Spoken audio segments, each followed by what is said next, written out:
আসসালামু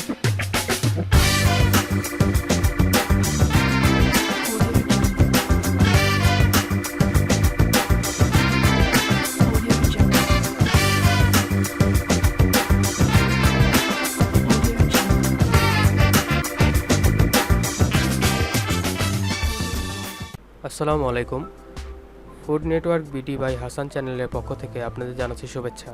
আজকে আমি আপনাদের সাথে যে রেসিপিটা শেয়ার করব তা হচ্ছে আমের ঝুরির আচার। বর্তমান সময়ে বাজারে আমরা বিভিন্ন রকমের কাঁচা আম দেখতে পাই।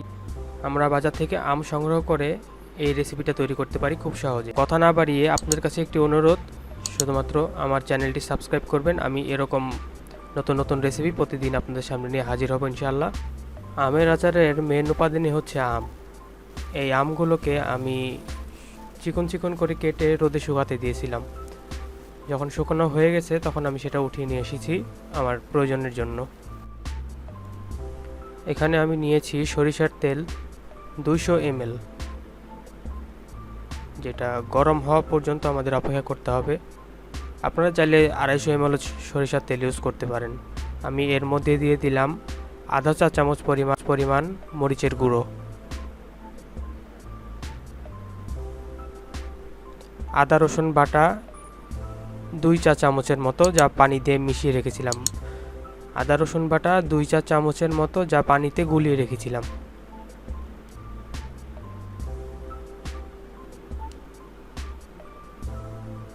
পরিমাণ মতো লবণ,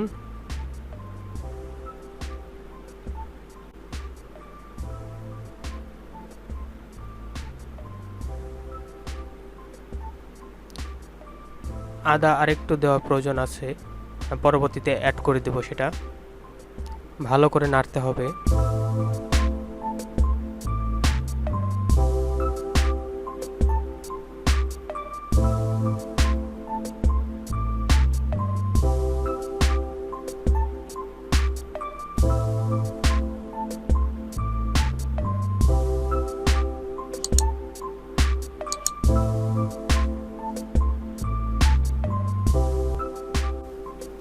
এবার আমি এতে ঝুরি করা যে আমগুলো শুকোতে দিয়েছিলাম সেগুলো দিয়ে দিলাম।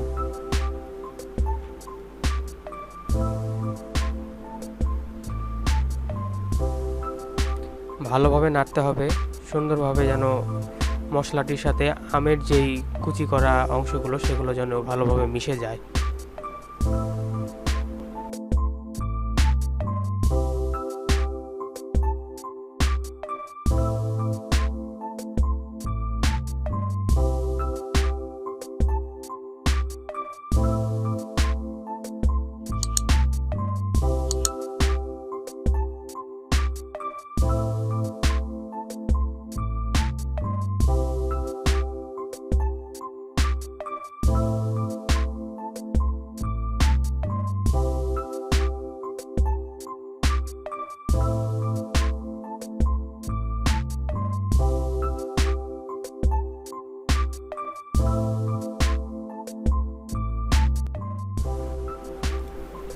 আমাদের আমের ঝুরির আচারটি তৈরি করতে মিনিমাম 20 থেকে 25 মিনিট সময় লাগবে।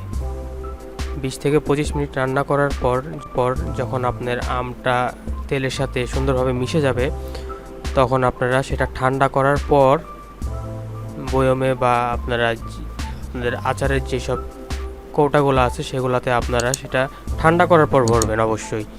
না হলে কাচের বয়ম হলে কাচের বয়ম ভেঙে যাওয়ার সম্ভাবনা আছে। তো আপনাদের লবণ, পরিমাণ মতো ঝাল সব কিছু ঠিক আছে কিনা তা আরেকবার চেক করে নেবেন। আর আমাদের রান্না প্রায় শেষ। এখন আমি এটাকে ঠান্ডা করার জন্য নিয়ে যাব। আশা করি ভিডিওটি আপনাদের ভালো লেগেছে। যদি ভিডিওটি ভালো লাগে তাহলে অবশ্যই আমার চ্যানেলটি সাবস্ক্রাইব করবেন, আর লাইক, কমেন্ট এবং শেয়ার করবেন। এরকম আরও রেসিপি আমি প্রতিনিয়ত আপনাদের সামনে নিয়ে হাজির হব। সবাই ভালো থাকবেন, সুস্থ থাকবেন এবং হোম কোয়ারেন্টাইনে থাকবেন, আর ঘর থেকে বের হবেন না। সবসময় ভালো থাকবেন। আসসালামু আলাইকুম রহমতুল্লাহ।